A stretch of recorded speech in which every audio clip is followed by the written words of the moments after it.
Good evening, everyone. Welcome to tonight's webinar. Tonight, we're delighted to have Dr. Vincent YKL to talk about dynamic response of civil infrastructure and transportation under surface load. Dr. Vincent Au is a research assistant professor at the Department of Civil and Environmental Engineering of the Hong Kong Polytechnic University. Dr. Au is a chartered engineer of the CAEU in Macau and also an ISTROG and ICE member in the UK. Dr. Au has extensive consultant experience designing structures and vibration testing and control on floors, stadiums, buildings, timber buildings, bridges, footbridges, and railways. So, without further ado, may I please welcome Dr. Vincent Au to present. Thank you. Thank you very much. Because I've been asked before we jump to the seminar, we have to do a little bit promotion for you guys. So the first bit, I want to talk about the PolyU CE webinar. So what the CE stand for? It stands for Department of Civil and Environmental Engineering. So what we're doing in PolyU, so we have 28 outstanding researcher or scientists. It's a top 2% in the world. So this is our Professor Go, and this is our current head of department, Professor C.S. Poon. So for in CEE, we definitely get a good ranking in the whole world. So from the QX World University ranking, we get 14 in civil and structural engineering. So in Shanghai rankings, we also can get the top 3. And also, if you're looking at transportation science and technology, we got the top 2 as well. So I mean that we achieve a lot of research schemes. So for example, this is the biggest funding in Hong Kong. We get Professor Yi Qing Li, Li Xiangdong. We got a lot of funding for 88 or $44 million from Hong Kong government. So we you get a lot of research in the tropical in different environmental stuff, that we getting all the funding from the government as well.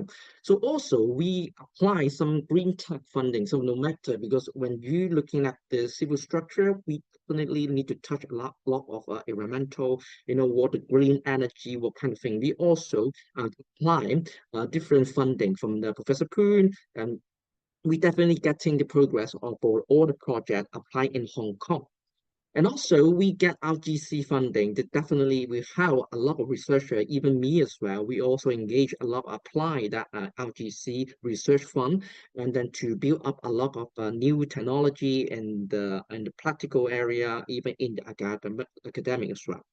So also, last but not least, so we PolyU in CEE, we develop undergraduate program. So we also have master. The master will speak two-way. One is the MPhil, one is the classics master. So if you guys can get want to touch a little bit research and want to get more experience in engineering, welcome to join our PolyU.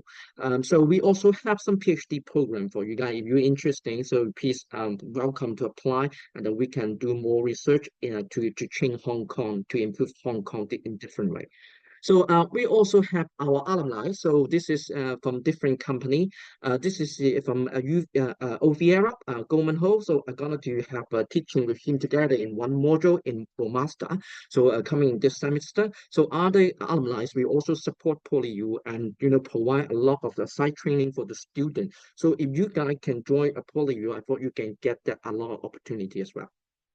So also we have the 30 laboratory in PolyU, so I mean that no matter noise, air pollution, carbon, smart material, rock, structural engineering, transport, water, etc., etc. We have a 30 lab here. So, and this is our website. If you want to get more information, Facebook, Instagram, or other WeChat, you also can to using a QR code to do the exploring. Okay, so this is a little bit introduction of the CE of PolyU. So bear with me. So now let me just jump to the seminar. So can I start now? Yes. Okay. So you guys can hear me well, I suppose. Yes. I'm Vincent, Dr. Vincent Waging. You can call me Vincent. So today's topic, I think the Inducer already talk about that. So it's mainly focused on dynamics response, and no matter in civil or transport station. So this is for today, the content. So we mainly focus on three things. So first one is DynaTDB. What DynaTDB stands for is a dynamic response or core timber building under surface loading. We call DynaTDB. So we will be picking three buildings, for example, to show around the dynamic response. And after that, we come with the structural health monitoring for long-term monitoring for the bridges. We call breaker bridge. The last bit, if we have enough time, we can jump to the final bit is about vibration and observability, including the active vibration control and passive control. So let's jump to the first one, the Yoga building. So Yoga building, so you can see the right-hand side logo here is the tall high-rise building, right? Under the surface loading, including wind, including earthquake or human-induced vibration as well. So we try to understand what's going on, all this kind of environmental and operation condition under this situation, what the dynamic loading add on the structure and what the structure behave. So this is the thing, this is the idea of the project. We try to understand to over, in Europe, what's going on. So I mean that we also engage some finite model to understand more dynamic loading, what is acting on the structure. So this is the other scientific objective we try to achieve. Within this project, we want to have the design. So that's why we focus on how do we quantify nicely what what structural damping should be. For example, if we have the hybrid structure, if we have the beam column collection, we have the wall floor connection, would they be contribute something to affect the structure dynamics, including damping or stiffness? So we try to understand what's going on. So in that we not only focus on the main frame structure, we also focus on non-structural element, what they going be. So for example, if the gap open bigger, smaller, what the partitional wall at load that loading at on the structure, what the changing dynamic should be. So we try to understand what they going on. And after that, we do a lot of testing, and then we're using a testing the objective function and do the finite element model simulation and try to using the experimental result to model updating to the model and make models same as the reality. This is our goal. And also after that, we will try to predict the response, and also we writing the design guideline for further people want to do the design in the future. So this is the structure over Europe and UK. So I mean that today we pick up the three of them. Two is in UK, one is in Cambridge, one is in Glasgow, another one is in the Bougainville in Norway. So the name they call the building called Mjøstundet. It's the tallest building in the world for timber. What the timber doing? So the first one we jump to is the Yoka building in Glasgow. So it's a seven-story building. So I mean that the building mainly using the construct method called CLT, as called illuminate timber. So I mean that you can see here, can you see the cursor? Actually, I want to use cursor. Yeah, so you can see the cursor, the building will be have different layer and then will be aligned to different direction, right? So and then after that, after the compress, after using glue, and then they will link up together, become the four. And after that, we have connection, because like same as what I'm said, the wall, the four, and traditional wall as well. We need to using the angle bucket and to link them together. And after that, we do a lot the assembly, and finally we become the complete building. And after the complete building, so this is the T shape of the building. So we can see this is called Yoka building. So there's a total height for this building, 6 floor and 22 meters. So the dimension, you can see the T shape. So, and then this is the connection, and this is the reality photo of the Yoka buildings, right? So using the kind of CRT techniques to construct the building, and this building totally constructed by timber rather than concrete or steel. We try to do some dynamic tests of the building, classic way or traditional way. We're using cable, right? We need to line up different cable from different, area, from even the different levels. Well, this is nightmare and needing too much time to deal with this. So that's why lack of people try to do this, especially for the high-rise building. This is impossible to achieve. This is a classic way. I'm not spending time to talk about the block diagram, so I just talk about the advantage of it, or classic method is about so I mean taking time, and then maybe but the advantage this data could be robust. But could we have the better solution for that? This why today I want to propose to you, we develop the called OPSO-based data logger to our trigger. So I mean that you can see the yellow boxes here, yeah. So we call OPSO-based data loggers. So I call the yellow boxes for convenience later. So that's why the yellow boxes we just link with the shaker, link with the sensor, and that's it. We no need to line up any cable cross over different floor. So I mean, completely we can do the wirelessly to do the measurement. And but another advantage for that, time synchronization, right? So if you look in the time synchronization, that box is definitely is stunning. So we don't need to engage or touching any radio wave, no like a GPS or Wi-Fi, completely no touching it.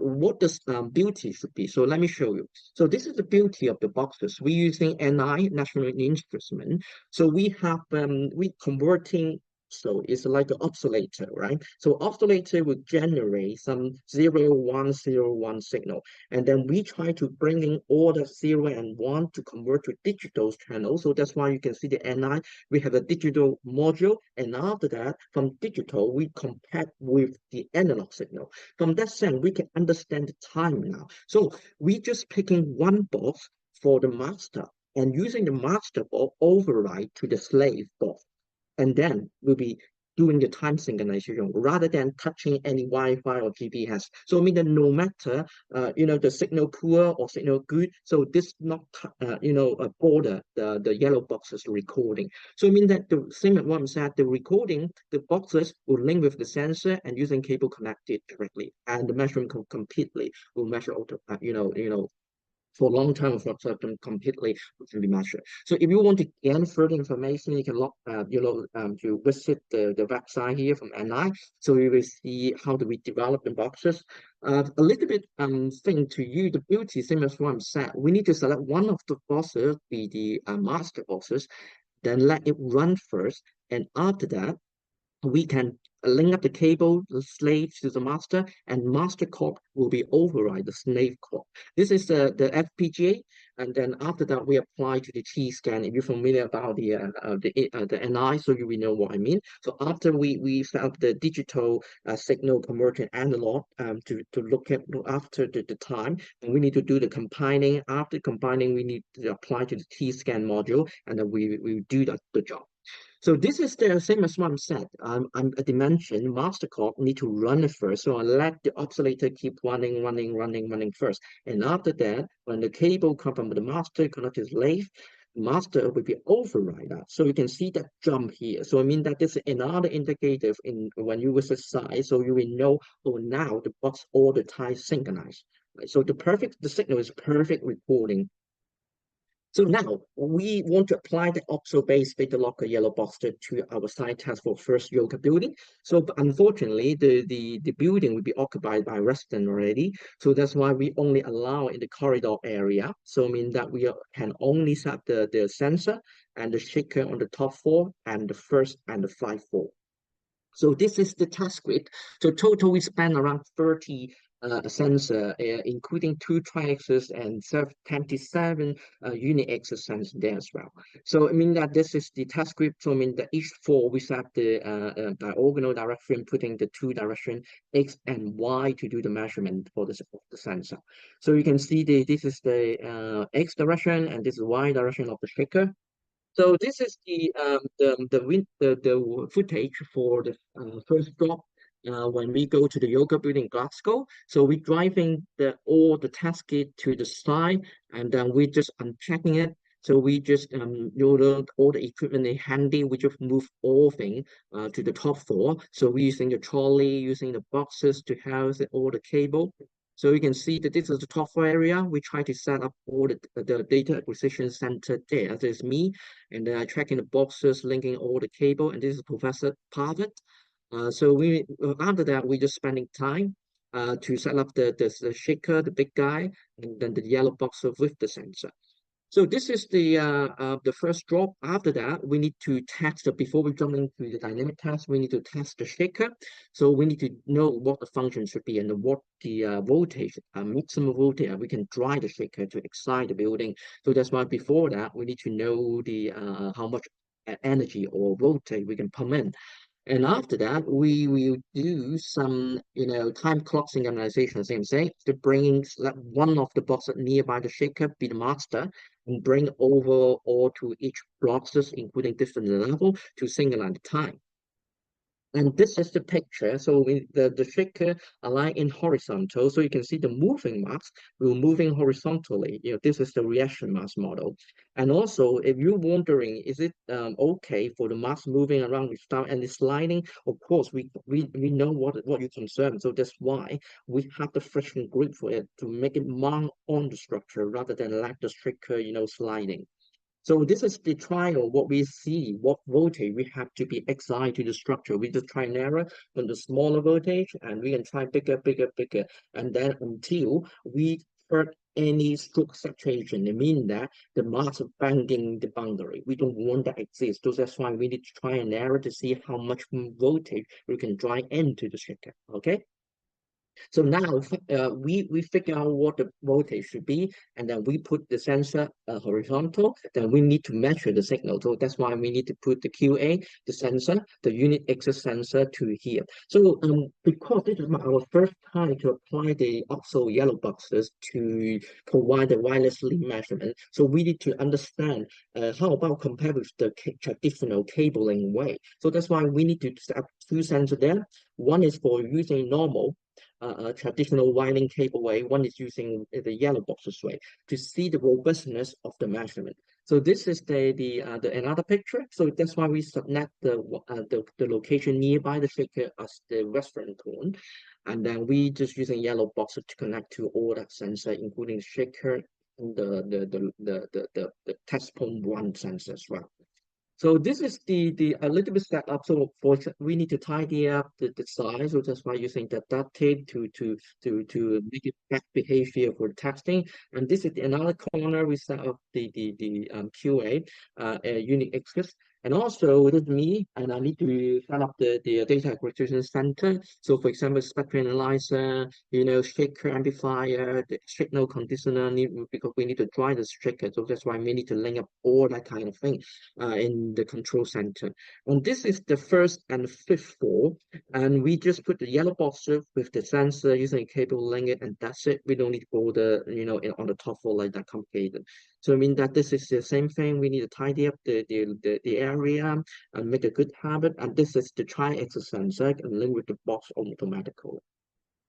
So this is the first, text and for Dyna TPV. So that's why we need to understand how do we excite the building. So you can see the shaker now is aligned in horizontal way. So now we define this direction is called X. So I mean that we're pumping the energy 2 volt finally and random signal to excite the structure. The input frequency, we concern the frequency from 0 to 10 hertz. So for time synchronization of the shaker, so we just using T-speed to connect to the spectrum analyzer to speed the signal and let all the shaker running at the same time. So this is the synchronized. So you can see the blue curve and the red curve completely matching. So I mean that the shaker one, shaker two, and shaker three definitely the signal align to each other. Then they running on the same phase. This is the important thing. So after we retrieve the shaker force, then we need to take the shaker force and do some dropping to do the final synchronized tracking. So finally, we have with all the result. Then we have the total input force because when you sum all the shaker force together, you will get the total force. We will try to excite the building around half an hour, and after that we get the respawn, in different locations. But today I want to just only show you the test point one, the one nearby the shaker, and then you can see absolutely you can get input and then you can get output. Using the input and output based on the time domain converting to frequency domain, you will get frequency response function. So we're using parameter T-span 80 seconds, averaging 100, a handling window, and overlap 75%. So if you're familiar about how do we do with the frequency domain, so you definitely can see when we excite X direction and its component have the sharp peak here. That's definitely coming from your structure. This is your inherent dynamic from the structure. However, when you look into the right direction, but remember we excited X look at the y. Suppose we don't see anything from y component. So it means that, but now when we see this result, we see y also have the component. So it means that our original assumption is wrong, because originally we're thinking it's a pure bending mode of the structure. But now from the y component, we have some contribution in y component. So it means that should not be 100% bending mode. It should be about a little bit twisting. Yeah, don't you agree? So this is the final outcome after 30 hours. Do the averaging the different window box to overlay to it. Then you will see the x direction response will be look like that. So meaning the dominant first mode frequency roughly is close to 2.8 to 4 roughly here. And the second mode will be jumped to the between 6 to 7. And from the phase angle, definitely prove what I'm saying. So this will have the phase changing, definitely show you the mode should be there. And this is why component what I'm saying have a little bit contribution, but when you look at the amplitude is quite small. So mean that still dominate by bending, but will have a little bit contribution by twisting. So this is after we retrieve the frequency response, then we need to do the curve fitting to look after and to do more research on model dynamic property. So that's why I show you the test point one. Do you know the curve fitting result is perfectly matching it quite well. Our curve fitting so mean that it's reliable to estimate the damping, natural frequency, and motion. So after the X excitation, we just turn around the shaker in Y direction. You can see the animation here. So I mean the final picture we use the hand manual to rotate 90 degree. Then you can see this is the right direction, pointing to of the shaker. So same thing, same concept, same proof we're using. So we measure the total force excite in this direction and getting the response for each channel, each location, and using output and input, we can generate our frequency response function. So same thing, same parameter setting 80 seconds, 100 averaging, handing windows overlap for 75%. Then remember, we excite in Y direction. Look at the Y component. We have it very clear, V peak at the beginning, right? And now we have jump high frequency, have a little bit peak here. But when you look at the X direction, but we excite Y, but look at the X component, we still have some contribution by that. So but ideally, we are not expecting to see that. So I mean that in other sense, you can get idea maybe definitely have twisting exit in the building. So the dominant mode should not be 100% is a pure bending mode, should not be the bending plus twisting. So this is same technique we apply. We do curve fitting of the Y direction. Finally, we understand in X direction excitation and Y direction excitation, we get similar, property. For example, 2.95 and the damping going from 1.91 to 0.22, roughly like that. And then we do further MAC value, model assuring criterion, tracking set that, oh, definitely in Y direction excitation, mode one seems to be similar as the Y direction mode two. So I mean that is like a correlation between, this mode. And also the mode two in X direction will be similar as your mode three and Y direction excitation. So you can look at the plot, definitely agree what I'm saying here. So we do some map tracking to see the correlation between to both direction. And then before that, we do also need to do some reciprocity track.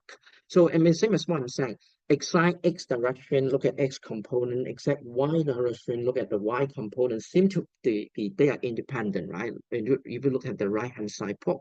But when you're looking at the X direction, Y component, Y excitation, X component, they are the same. It's interesting, isn't it? So I mean that based on the Maxwell Betty or the freebie will tell you if we here among that kind of thing, definitely your structure is linear elastic structure. So I mean that we can prove it's standard textbook example we prove already. So I mean that your excitation in X and your Y component looking at Y excitation looking at X component, they are the same port. So I mean that this assumption can prove your structure now is a linear elastic structure. So another one, so the another textbook, standard textbook example is about the static stiffness. So I think maybe you can't see the word. So I mean that this is excitation and why excitation. When you converting your inertant FRF to reception FRF, then you can calculate your static stiffness. I mean this area. So with the inverse of the beginning of the value here, you definitely, I think maybe you can see the y stiffness is higher than x direction. So I mean that in other than the same as your engineering side. So remember the T shape, your y should be this direction. So the stronger axis must be y direction, right? So I mean this is completely same as our engineering sense. So I mean that that kind of standard textbook example we can trip in this building of the model testing. So after that, we do MIMO. So because we using signal single input multi output in X and Y separately, now we want to engage the both direction all the data combined to each other. So that's why we need to do multi input multi output data analysis. So we need to do model analysis. That's why we do the curve fitting as well. You see the quality of the curve fitting completely the red line matching with the measurement. So I mean that the model property is reliable. And this is the final MIMO model analysis. Obviously, you can see the mode one, the natural frequency, 2.85 hertz, and then we get the damping is 1.38, is making sense for the timber. So you can see that the movement, a little bit bending, is bending, but a little bit twisting, a little. If you're looking at no twisting, I suppose you can't see any movement from the right hand side column. So I mean that is giving us the idea that the bending dominate and twisting maybe have some contribution. And mode two similar, if moving in other direction bending, but also have some diagonal movement. So I mean that combined to each other, they will have the twisting together. So mode three, mode four, we have the higher mode contribution. And the highest one, you can see the second bending mode coming in the high frequency around 9 hertz. And the highest frequency we're not concerned, but for the design, I think the base fundamental frequency mode 1 to 3 should be enough. But we also do the model analysis, so that's why you can see the movement of the building by the mode. So after we retrieve that, we want to understand more about the map value. See, are they correlate? I mean, for example, mode one also twisting, mode two also twisting. Are they correlated? So that's why we need to do the MIMO auto map value calculation and see. So I mean, that seems to be okay, but not much, but still have a component a little bit. So from the auto map value, we can understand what's going on. And after the test, of course, we need to do some selfie. And afterward, we need to clean up the building and remove all the test kit from the building. So I mean that this testing, we're using, a week time to deal with. And the client require us, because this is the occupied building. So every day we need to remove all test kits from the site. Yeah, a lot of hard work we done. So I mean, finally, we finished all testing. We're quite happy and the result look nice as well. So you can see me, Professor Alex Carter, and our colleague Steve Bott, he also can help. And some helper from University of Ljubljana, they also come over here to help us to solve all this testing. Okay, so this is for Yoka. So we finally we're packing in the van, so and then leave the building again completely. So this is for Yoka. But after we do the try test, we also need to understand further dynamic response. So that's why we need to build a finite model, right? So using the nominal value from the factory. So we decided the wall and the floor should be using a young modulus should be look like that, and shear modulus must be like that.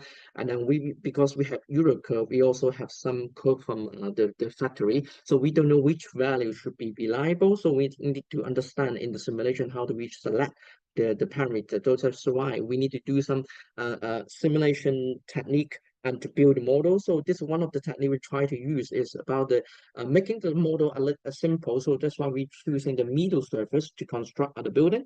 So I mean that using a simple model and try to imitate the reality. So this is the geometry of the FA model. So you can see the conditional wall we also build in and all the structure component we try to build in, and the wall and floor we assume connection is a fixed, in the first file. So this is why you see this is our measurement frequency, this is our final model frequency we're coming. So from the eyeballing, you can see the mode 1 seems to be okay, mode 2 is okay, but mode 3 seems to be not nice. Mode 4, mode 5, completely is, so on. So mean that if you look at the MAC value, if the MAC value go to 1, so it's 100% matching. If go to, smaller than zero point 0.7, we seem to be not happy with this. So mean that your modeling is another thing. It's not the reality structure. So for example, like a mode 3 is completely, we're not happy with this. So that's why we thinking we might, in the modeling way, maybe have some mistake we finding out. So this is why we need to further to tracking. So we using some equilibrium Young's modulus calculation, apply the model again, we will be approved, or we will be improved to the simulation. And also we need to understand which parameter will be control the model more. So that's why we select the wall Young's modulus in the vertical direction, and another wall is in dominate the x direction.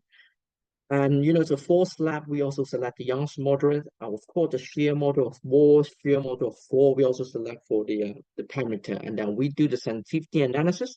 And finally, we understand, seem to be the shear models, G1, G2, to be dominant the effect of the simulation. And also the Young's module 1. So for example, is the y direction Young's modulus of the CLT seem to be will affect a lot of the model. So that's why we need to do model updating. We need to set up the objective function. So that's why we're using your mode shape and the natural frequency be our objective function. And finally, this is before model updating. This is after model updating. Then you can see the frequency with the experimental result is close and the MAC value increase, right? So we just sacrifice a little bit about first mode, but I can build up, second mode, third mode, and higher mode completely over 0.9. So I mean that is giving up very good image about the modeling. So I mean that in other sense, our model can represent the reality structure. So you can see the error f what you can see very small. So I mean that we accept this thing.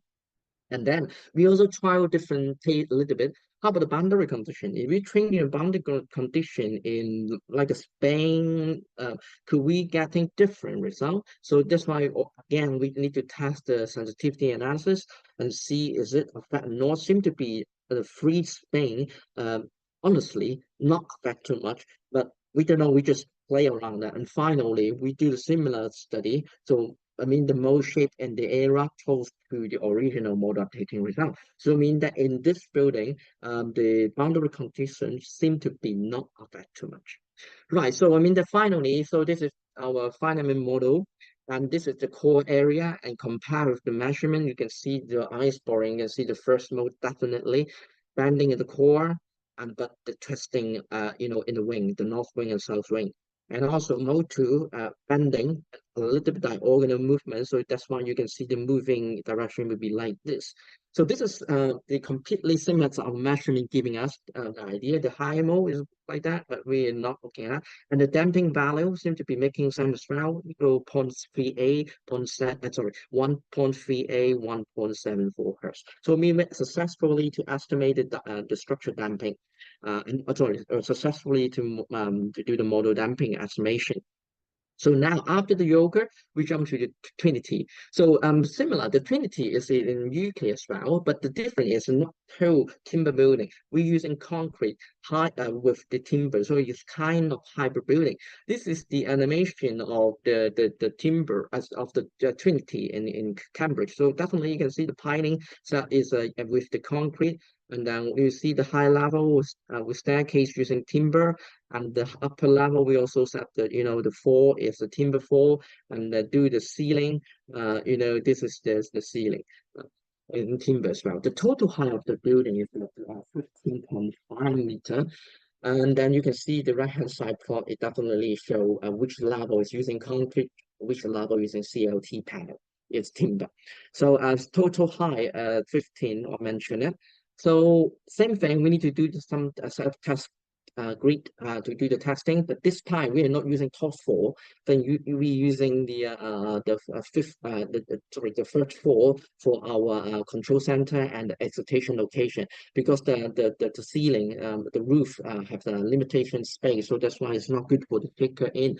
So this is this using similar techniques as before. So we do the MIMO model analysis and do the curve fitting. See the curve fitting completely matching with the measurements. So I mean that our model parameter data estimation is reliable. So this is just picking first two mode for you to reference. So you can see the first and second mode, quite close to each other, and the damping is compared with the first one is higher. So here we're getting 3% damping rather than 1.3 damping compared with the yoga. So we get using a shaker shutdown test to do different thing in this building. We just switch on the shaker and let the chop down the energy and let the shaker automatic decays. So you can see the X direction and we do the Y direction, what it give us. So we will keep giving. If you understand what the structure dynamics should be, you will know what the logarithmic discriminant method. So you can see the perfect exponential decay curve coming from here. You're looking at the envelope of the curve. But unfortunately, when we excite this frequency, you can see at the beginning seem to be quite matching well, but the end in the high, tie by tie seem to be a little bit off, seem to be not matching. That could be, we're wondering, should be some non-linearity engaged in the dynamics. So that's why we need to do a precise rundown text to, set up different window, the curve moving around that. If the structure turned to be linear, you will see the straight line on the plot here, like a damping ratio and frequency. You can see a straight line. Unfortunately, we didn't see the straight line. We see the damping ratio and frequency is the verb, keep changing. And the range is quite large for the damping. You can see from 2% to 7% of the damping changing when you excite in different amplitude. This is the non-linearity engaged to the building. It's not our basic assumption or everything is linear. Unfortunately, no, the data prove it. And the frequency, same thing. You can see the variation frequency from 4.4 to 4.8, quite large range as well. So we do another excitation in Y, do the similar shutdown text. So we can see the data here. Can be, in the tie by tie, you see the amplitude here, smaller amplitude, we get some non-linearity engaged. So that's plot precise rundown test proof what I'm saying. So this is the if the same concept if here is linear, the structure that should be a straight line, but unfortunately we didn't see all that thing. So that's why we need to do some mode normalization to to prove what we said is correct. So maybe more complicated. I just try to tell you the result what it is. If same as what I'm saying, if you look at a different location of the building, if the structure is linear, you will see the straight line red color, straight line pink color or blue color. But unfortunately, I can see the color, the red one and pink one is variant, and the green one here is also varying as well. So this is proof there's a non-linearity. And in other directions, similar. So definitely, poor as well. So you can see definitely we prove what I'm saying. There's non-linearity engage your design. So how can we estimate the damping? So we try to using some classic method. So this is half power bandwidth.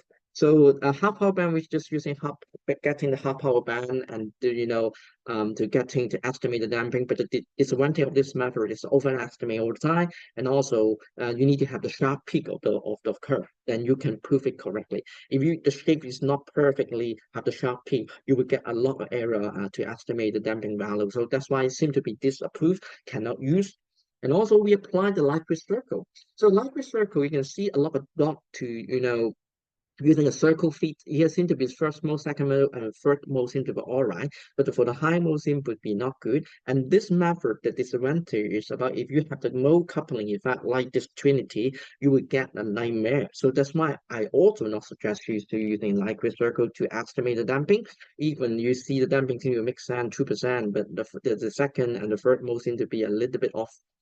So this is a little bit bar chart to quantify our current using one is CMIF method curve fitting seem to be more reliable than the classic half power and light grid circle method. You can see the more variation is about the half power. You can see the estimation seem to be not good. So the number what you saw here is a node that is using CMIF. CMIF is stand for coherent metric indicator function. So we trust this rather than trust half power and light grid.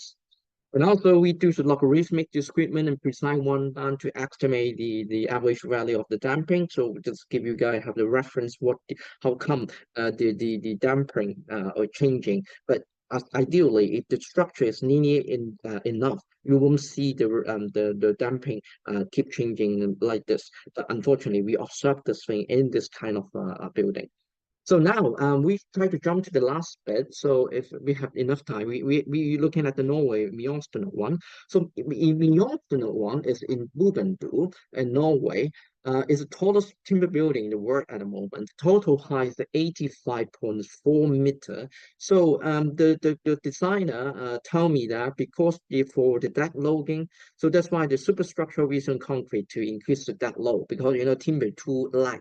So that's why in the design they just choosing a superstructure here from 12 to 18, they select the concrete deck, and after we're using timber 4 which to replace, and the foundation with a concrete 4 as well. So in total, we have 80 story and different location. For example, like superstructure, we're using residential area, and after that, we're using like a concert room or any and bottom and in hotel as well. And the bottom one, we're using like an office. So mean that the tall building will split in different function. The topest one is the people who living, and the between the middle one is the hotel, and the bottom one is the office. So same thing because this occupied building, we can definitely get inside the room to say, okay, I set up a sensor to your room. Definitely, you will get a lot of complaining. So that's why we only can access the corridor area.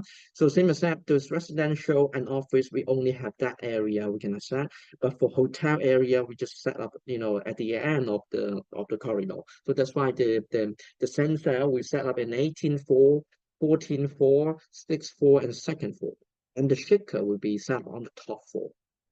So this is the reality photo, the shaker and the horizontal reaction mark system, because the fundamental frequency of the structure is very low frequency. So if you're using normal standard like a Yoker one setup, the shaker, you can't excite the structure under 2 Hz. So that's why we need to bring up the marks to the structure and excite it. And this is the sensor with boxes and do the measurement. And this is in the residential area using setup at the corner and link the cable to the yellow boxes together.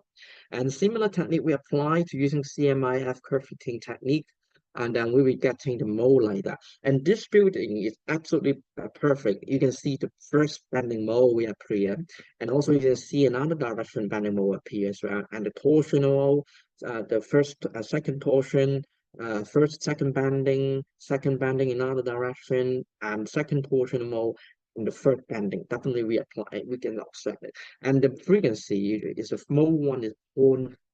It's very low frequency of this high-rise building.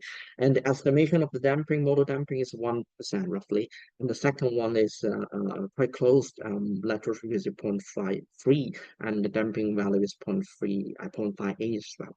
Okay, so now we're understanding. Let me show you some funny thing. So we're using a shaker design, but how about can we excite that by human? So this is why you see Professor Alex Barber, me, and the PhD students there, and another professor from NTNU from Norway Technology University, Professor Malo, Shell Malo, and they just follow the beat and do the expectation. You can see perfectly, exponential decays here. So we successfully to estimate the damping and the natural frequency. And how about another direction? So they listen my order and then do the similar human moving as well. So I mean, using the human, you can excite the structure. Don't you agree? And then we definitely need to do some like a exponential discrement method. I can estimate the damping, and also we need to excite the torsion mode. We need to go outside the area and try to excite the anti-point to excite torsion mode. So finally, what you can see, the mode is definitely excited by the structure. You can see the mode perfectly is bending mode, right? And then you can see the nonlinearity checking the strict line. So mean that this building, it definitely is linear. And then your linear assumption of the building when you do the design is correct. And also another direction, you can see the movement is another direction bending, and same thing is the linear. And then the torsional, we also can successfully excite by human, and the model property no any non-need to engage. So I mean that want to show you about the building.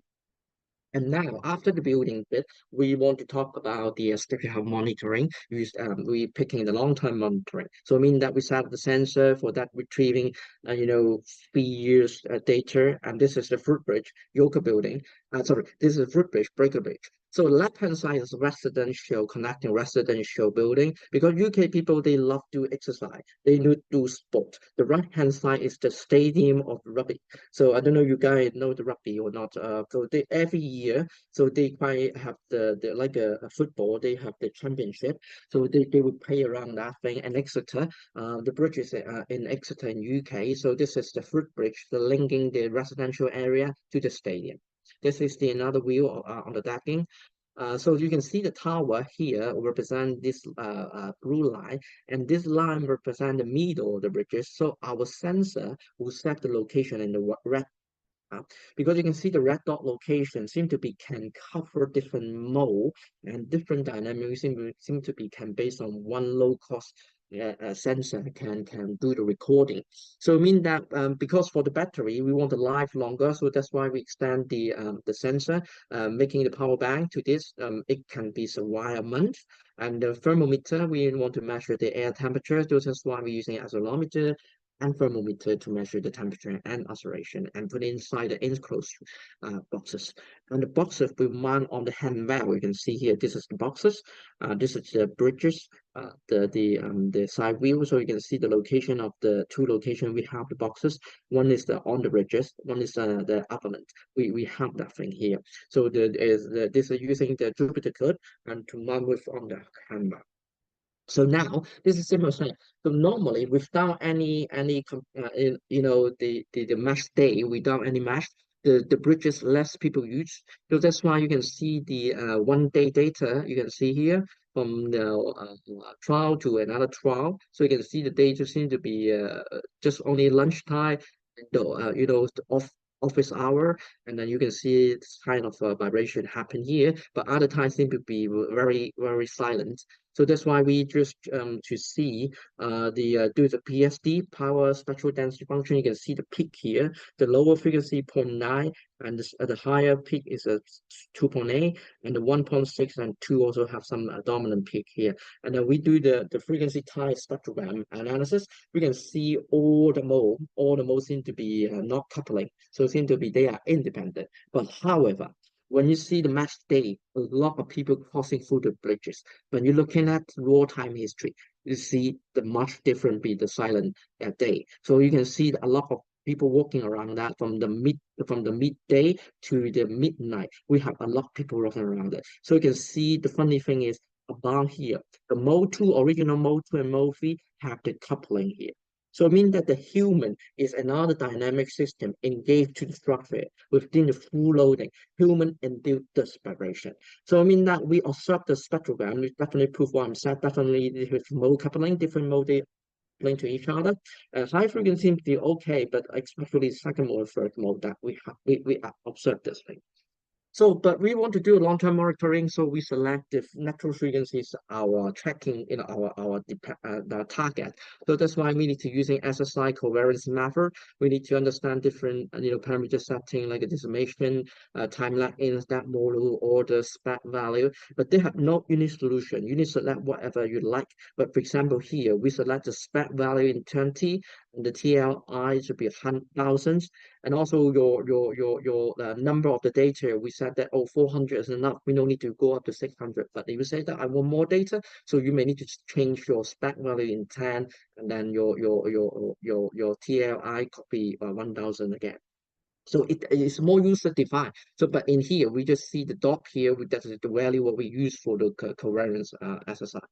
So applying that thing and using SSI technique to retrieve the data of the raw data acceleration, and then we definitely can guess first mode. You can see that dot is pink, varying between 0.92 and 0.94, but some dot is about, seems to be look like an outlier. So I mean that also, and you look at overlay the frequency and the air temperature to each other, seem to be here has some weak relationship between the frequency and temperature, like an inverse proportion. So this is why you can see here, if we select temperature as our independent variable and then select the frequency as the dependent variable, can we build a relationship between them? So yes, we can. So that's why we need to use some correlation metric tracking. So we select the air temperature and the frequency, we definitely see the some relationship, inverse proportion happen there. So I mean that we seem to be okay.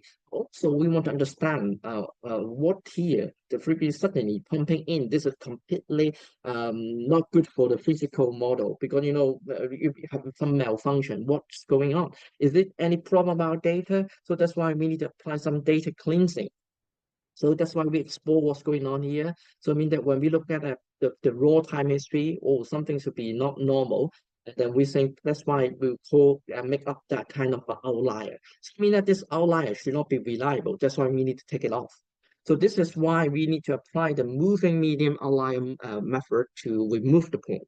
And then making this clean. After we using that MOVM, then we find out definitely this is the red dot is the outlier, should not be appear there. So that's why after we removed it, our first mode variation frequency is perfectly clean and definitely proved the relationship between the temperature and the frequency had some correlation. And then when you're looking at the spectrogram, you can see our data look like normal distribution. It's perfect. So I mean that that's completely is a stochastic signal we can use for our regression. Also, so this is what you can see. After we apply the Gaussian process regression, you can see the measurement is the blue one, and the red one is our simulation. Using regression, the Gaussian process. So I mean that seem to be matching quite well. You can see different day the seem to be the red one can track the blue one, so perfect. And then we're using 99% for the interval, confident interval. So they're perfectly, but the time for that method we were using, for example, like that's 7,000 point data, we need to spend around 15 minutes to finish all that running. Simply too long. Imagine if in the future we have, few year, 10-year data, how long we should wait for this result. So this is why we want to improve that kind of time consuming. So that's why we try to apply the PCA, principal component analysis, to see which principal component should be dominating the effect. For example, like here, principal one and two and three seem to be control the whole, the features. So that's why we need to propose the new method called OPCA, OREPCA for you. We combine the normal Gaussian process with the PCA together, and then we do the similar regression analysis. You can see a blue one is the raw data, and then green one is the only GPR, and the red one is GPR plus our PCA. You can see tracking seem to be acceptable. And also, when you look at the residual, is a 1 and -1 within that range, seem to be accept, and then not that much. So that's why we happy with this thing. And also, if we select, just only few principal component, we not using all principal component, could we bring the time faster, getting the result? Yes, the answer is yes. So we can see here, the classic one, we're spending 15 minutes roughly, and the all PCA one and the full PCA one, we can get 30 seconds, we finish the all testing. So I mean that kind of idea and the method can help us for the long-term monitoring in the future. So we can get that idea. But why we want to do this thing here? Because we want to do damage detection. So if you're familiar about the machine learning, so we apply really using supervised learning. So we need to do floating some testing data to our trained model, the data model, and then we see verify our model is reliable. So finally, we can see the results seem to be acceptable. The green and the red seem to be aligned to each other. Sorry, the red one and the blue one seem to be acceptable, but of course have some area bigger a little bit, but seem to be acceptable when you're looking at the residual. So that's why if our model, if our bridge has some damage happen here, you can see the drift here, the blue one and the red one. We using the method combined with the support vector machine, one class support SVM to detect it. So we can see the training data set on the left hand side. You can see the damage one we have successfully detected. And when you look at the texting data, we also successfully combined with the ORE PCA and the one class SVM successfully detect the damage. So I mean that using that method, we successfully build a framework to do the damage detection of the footbridge. So this is the footbridge one. We have still have some time for that. So we jump to the last bit about the vibration control and survivability. So I mean that this is in London, Millennium Bridge. So in 2000, the bridge is built for the 2000 celebration. But unfortunately, when the open day is closing day as well, we can see what happened when the people walk around on those bridges. So you can see visualize the vibration is moving, right? So horizontal and vertical, but your eyes can see that up the movement. So it means that when you are the people on the bridge, you definitely feel terrible. So this you can feel terrible. That's why that vibration problem happen. I'm always using that as an example. Sorry. This bridge is built for over here, but so unfortunately in London. Sorry, but we fixed it. We fix it. Today we've tried to propose different solution for you, but now they will open again because over the bridges they set up TMD, they set up I know weaker stamper to control it. So, but when you get down to the entrance, you will see the story. Then we have a story explain to you what happened to the bridges. Anyway, so now today we want to see the active control. So here we're picking one of the bridges like this. We're using a shaker to excite the building, and we getting without control is the red color one. And after the active control, we're pumping the energy to drive the shaker to do the anti-direction movement. And then you can get seem to be mitigate the sharp peak, right, to the green area. So this is the active control. And the potential solution is not only active, we also can do semi-active or passive. But today we only cover passive because we don't have much time for that. So now and also, another story about that thing, because stroke saturation, when you have the moving mass, over range, we have banking effect, it's making your system whole unstable. But could we develop the new thing to make sure that kind of stroke saturation won't be happen? So this is the one of the structure in UK in Exeter University. So you can see this is the 4-panel structure. So you can see we started the shaker on the top, and then we understand the dynamic of the shaker, and then we set up the displacement transducer for the displacement control of the shaker itself, so you can see the detail here in the later. And then this is the test grid of the structure. Then finally we do the standard normal testing, so we can see a sharp peak and do the curve fitting. Then we will see the mode, and our target is the first mode. So you can see this as regeneration, we perfectly, using that kind of equation to simulate the measurement. So I mean that we can trust this the equation and estimate the dynamic of the structure. So this is classic direct velocity feedback. So I mean that, but that won't how to deal with the stroke saturation problem. So that's why we want to build up your gain modifier and PD controller to deal with the stroke saturation, not let the shaker banging when they do the control. So, and this is the controller, and this is the reality test photo. You can see this shaking, sorry, the shaker, definitely we want it move. So I mean that when you see without control, it bull run, and the classic one, DVF is a red one. When you want to control the stroke saturation, different gain value. So you mean smaller gain, you will get better result. So I mean that we completely how to improve the dynamic of the structure after we install our controller and our shaker on the structure. So this is another jumping test. This is me. So we just listen to metronome. So try to do the random jumping and using the excite in the first mode jumping and see the raw time history data. Definitely, we can see without control do one, and after control using our gain modifier, and then we can see the red one. It perfectly drop down the amplitude of the acceleration on the structure. So now the last bit is about the passive control, similar structure, but we want to develop the decentralized state space model to do another damper development in passive way. So we engage some H infinitive and H2 optimization. So the further detail, you can read the paper later on. And so you can see the simulation results, see that if using H infinitive, you will get 2 peak drop down to 2 peak. If you apply H2, you can see multi-peak there. So this is the beauty of the using damper and the H infinity and H2 there. So this is the idea that the conceptual, the damper, it look like a crucifix. It's not big, quite small, and then you pick the put away at the end of the cantilever beam, and this is rubber between the angle. So this is a reality photo. We put up the damper on the structure, and you see definitely you can see the control result quite well. And then you can see the multi-gig here. So we successfully to apply the multi-degree of freedom system and then improve the original one. So we bringing all the high frequency model in the numerical study as well. So this is the breakthrough. And then rather than the traditional one using look at single mode only, we also looking at the higher mode and using the high mode also have some contribution in no mode. We also develop the mapper. And this kind of traffic thing, so you see how much stiffness and damping, extra stiffness damping we add on the damper. And this is another further, numerical study. So, for example, if I increase the number of the damper, the degree of freedom, do we getting better? Of course, when we looking at if I getting 6 degree of freedom of the TMD, I can get better, peak dropping, definitely.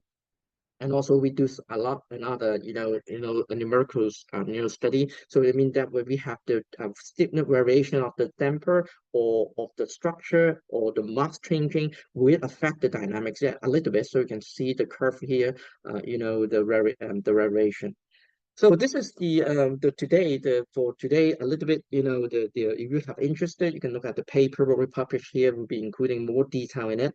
And also our peers, my peers team in the UK also developed a new product called a little promotion for you called Clamp 4.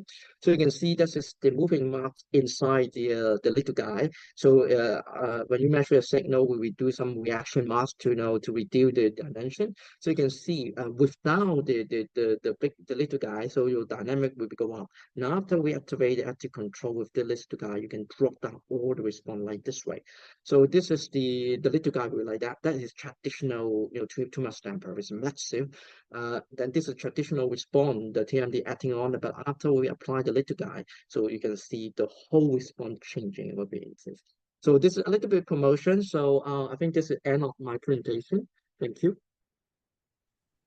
Thank you very much, Dr. Al, for the very insightful presentation. So now we'll be taking in questions. So please type in the chat box if you have any questions.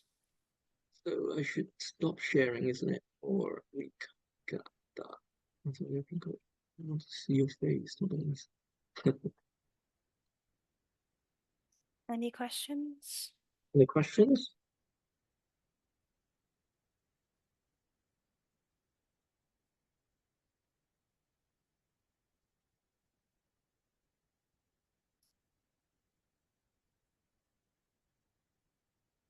So the chat box up one. Oh no, this you. Yeah. Yeah, then just stop sharing. Then we can talk to. Yeah.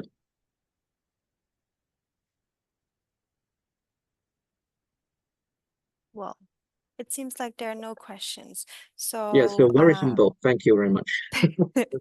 yeah, Thank so you. this will be the No, end when of, I do, honestly, when I do a presentation in UK and Europe, I think a ton of problem, but seem to be Asia, people seem to be a little bit humble, as I understand. So no problem. So, but if you have any question, you can email me directly or contact me in privately. I am happy to answer. Yeah. thank you very much. Thank you.